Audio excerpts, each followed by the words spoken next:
Hi, my name is Blake from I'm and you may also know my other A-listers such as Ninjas90239 and also Mudkits with two Z's at the end. I'm here to address some frequently commonly asked questions by users who test to play me, and usually I never really get a chance to answer their questions correctly. So here I am on YouTube producing my first video addressing these little questions.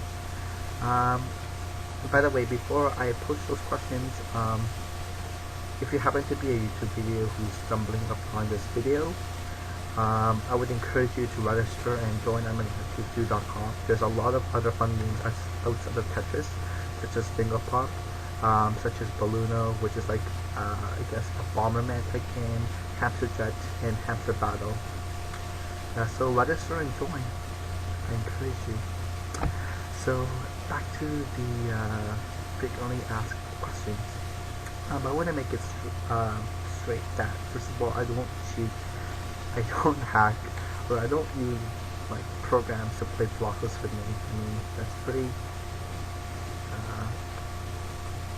stupid to do in the first place.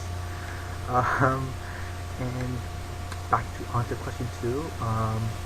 A lot of people ask me like, what are possible methods to get better? And there are methods, I guess. First and most, I would encourage everyone who wants to get really good at Tetris to continue playing on MNFTQ, because the more games you play, the more experience you build up, the faster you go. I mean, sorry. Remember when I first joined the site, I was really bad.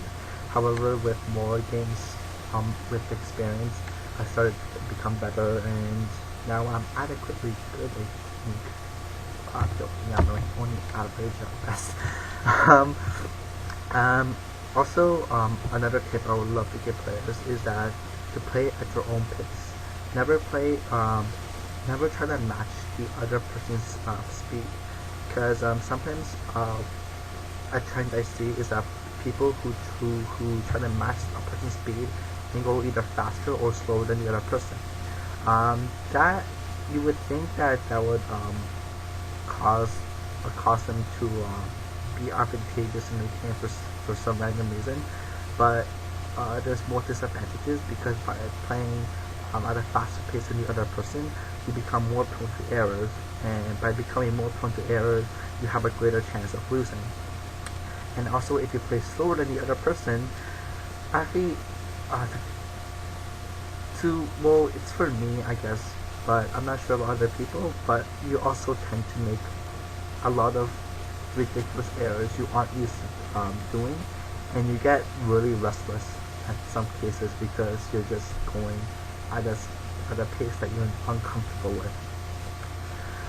Another advice I would love to give players is to always use the items that they're given right away. I mean, never stack up. A lot of people think that it's, I guess, noobish to use items at the end of the game by just throwing like 100 items at the same time and hoping that the player dies or something, like complete fatality annihilation. But it'll be better if you use like the scrambles and those upper items and those the minus items early in the game. So please, you don't have to take my word for it, but I would encourage. That's a good advice. That's a advice I could possibly give to players.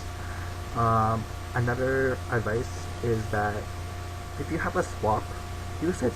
I mean,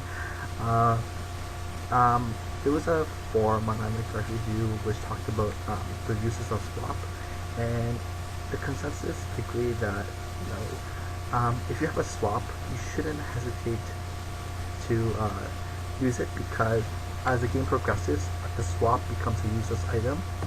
So just spam your board with pieces and swap with the other person, thus giving you 1,000% increase on you winning the game. Also, the final tip I would like to give in this Blockles video, well, another blog video, another YouTube video dedicated to Blockles, will be to control the pace of the and in order to do this, you have to take my other previous advices and use those items early. And because in items on mode, the whole point of the game is to disrupt the other person's pace, disrupt the other person's ability to think about what to do next to disrupt their plans. So what you want to do is that take away the items up their board, scramble it, swap them, clear them, do whatever you can to disrupt them while going at your own pace at the same time. It's a really difficult skill to master. Not entirely difficult, but still like really hard. But once you get used to it, you'll start like owning hard. So that is it. I hope to make other YouTube videos soon.